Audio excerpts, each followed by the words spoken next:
таксиде жүргөн кыргыздар этият болгулачы айдоосуңар. Жаңы эле болгон окуя. Кудай сактасын. КамАЗ келип такси баланы сүзүп алып туруп артынан кийип кетти.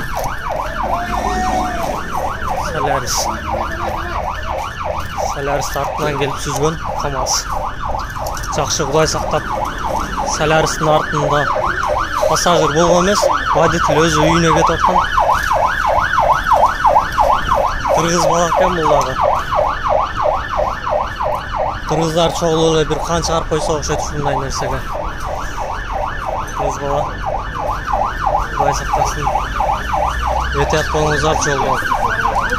Кырсыктын баары эле күндөн күнгө көбөйүп атат Москвада да, кыргыздарда.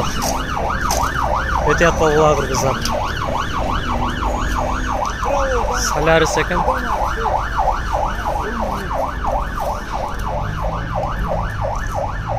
Кыргыз балдар.